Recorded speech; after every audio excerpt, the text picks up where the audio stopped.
সম্রাট আকবর ছিলেন নিরক্ষর, তার মানে লেখাপড়া জানতেন না, কিন্তু বুদ্ধিবিচক্ষণতায় তিনি ছিলেন অসাধারণ। আর এটিকে কাজে লাগিয়ে তিনি পুরো ভারতবর্ষকে জয় করতে সক্ষম হয়েছিলেন, যার কারণে তাকে বলা হয় আকবর দ্য গ্রেট। কিন্তু তার বেশ কিছু কাজ অনেক সমালোচনার জন্ম দিয়েছিল।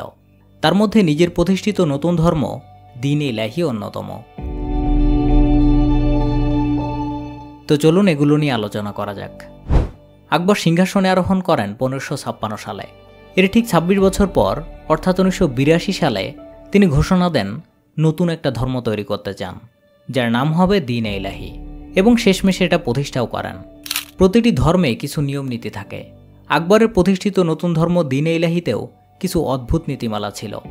অদ্ভুত কথাটা এজন্য বললাম কারণ একজন মুসলমানকে যদি বলা হয় রমজান মাসে রোজা রাখা যাবে না, জুমার নামাজ আদায় এবং হজ পালন করা যাবে না, তাহলে তো তার কাছে এসব নিয়মনীতি অদ্ভুতই মনে হবে, তাই না?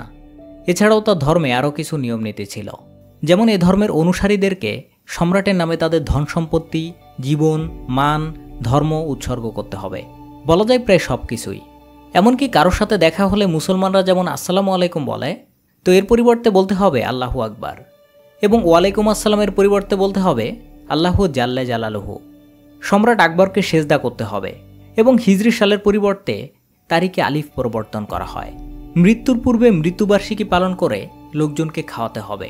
এছাড়াও আরও বেশ কিছু নীতিমালা ছিল, তবে সেগুলো বলতে গেলে আসলে অন্য বিষয়গুলো বাদ পড়ে যাবে।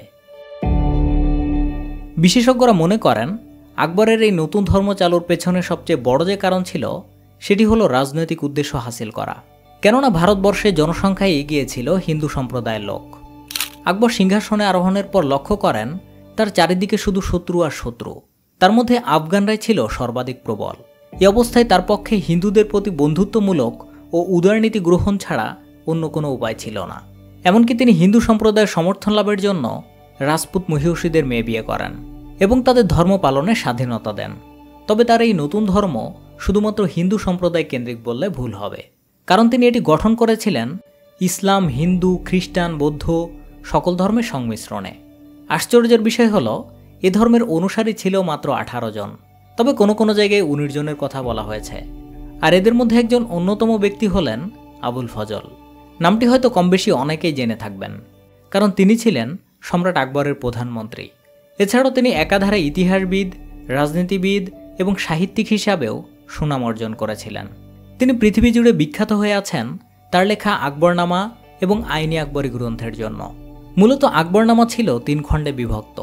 এ গ্রন্থের প্রথম খণ্ডে তৈমুরলং থেকে হুমায়ুন, দ্বিতীয় খণ্ডে আকবরের সিংহাসন আরোহণ থেকে প্রথম 17 বছরের রাজত্ব, এবং শেষ খণ্ডে 1602 খ্রিস্টাব্দ পর্যন্ত আকবরের রাজত্বের ইতিহাস আলোচনা করা হয়েছে।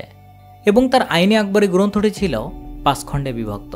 এ গ্রন্থে রাজপ্রাসাদ ও রাজসভা, হস্তলিপি ও চিত্রকলা, আইন কানুন ও প্রশাসনিক কাঠামো, অর্থ ও রাজস্ব সংক্রান্ত বিষয়সমূহের বিবরণ তুলে ধরা হয়েছে। আর এই 5 খণ্ডের মধ্যে তৃতীয় খণ্ডে দ্বীন ইলাহি সম্পর্কে আলোচনা করা হয়েছে। তবে অনেকের কাছে অভিযোগ রয়েছে আবুল ফজল অন্যের তথ্যাদি নিজের কাজে লাগাতেন এবং মূল দলিলের শব্দ পরিবর্তন করে নিজের ইচ্ছামতো ঘটনার বর্ণনা করার চেষ্টা করতেন।